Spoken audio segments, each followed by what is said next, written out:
আপনার মতো অযোগ্য কোন উপদেষ্টা বাংলাদেশের জনগণ দেখতে চায় না। ওরা বারবার পরীক্ষা দিয়েছে, বারবার ফেলও করেছে। আগামী নির্বাচনে একটা বারের জন্য ইসলামকে পরীক্ষা করুন।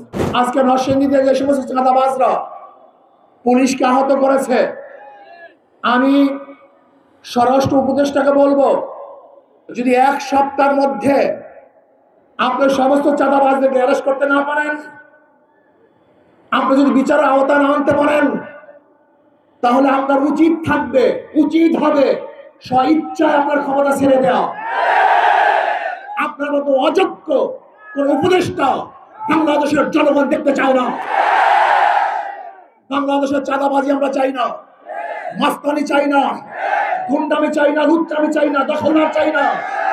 এরা জনগণ ভাইয়ের আমার, দীর্ঘদিন পর্যন্ত যারা দেশ চালিয়েছে, পরিচালনা করেছে, তারা মানুষকে শান্তি দিতে পারে নাই, বৈষম্য দূর করতে পারে নাই, জুলুম অত্যাচার অবিচার খুন খারাপি বন্ধ করতে পারে নাই। আমি অনুরোধ করবো বাংলাদেশের জনগণকে, একটা বারের জন্য ইসলামকে পরীক্ষা করুন। ওদেরকে বারবার পরীক্ষা করেছেন, নৌকাকে বারবার পরীক্ষা করেছেন, ধানের শীষকে বারবার পরীক্ষা করেছেন, নাঙ্গলকে পরীক্ষা করেছেন, কিন্তু হাত পাখা কি ইসলামকে এখন আপনারা পরীক্ষা করেন নাই। ওরা বারবার পরীক্ষা দিয়েছে, বারবার ফেলও করেছে, দুর্নীতিতে বারবার চ্যাম্পিয়নশিপ গ্রহণ করেছে। আপনারা কি জানেন 1991 থেকে 96 পর্যন্ত বিএনপি ক্ষমতায় ছিল, দুর্নীতিতে 3 বার বিশ্ব চ্যাম্পিয়ন হয়েছে, একবার দুইবার না, 3 বার।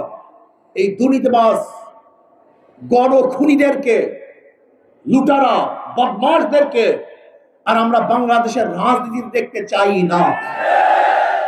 আমরা এমন ব্যক্তিদের রাজনীতি দেখতে চাই যাদের হাতের মধ্যে খুনের রক্ত নাই, জুলুমের কোন ছাপ যাদের হাতের মধ্যে নাই, যাদের শরীরের মধ্যে হারাম রক্ত নাই, যারা মানুষকে মর্যাদা দিতে পারে, যারা মানুষকে শান্তি দেওয়ার আশ্বস্ত করতে পারে, যারা চুরি ডাকাতি করবে না, এদেশের টাকা বিদেশে পাচার করবে না, এমন মানুষ যদি দেশের শাসক হয়, তাহলে এদেশের মানুষ শান্তি পাবে, মুক্তি পাবে ইনশাআল্লাহ।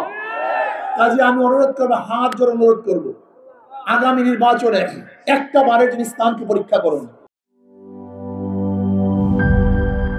বান্ডেল থাকলে প্রতি সেনমানিতে টাকা বাঁচবে। বিকাশ সেনমানি বান্ডেল কিনে জিতুন প্রতি লেনদেনে।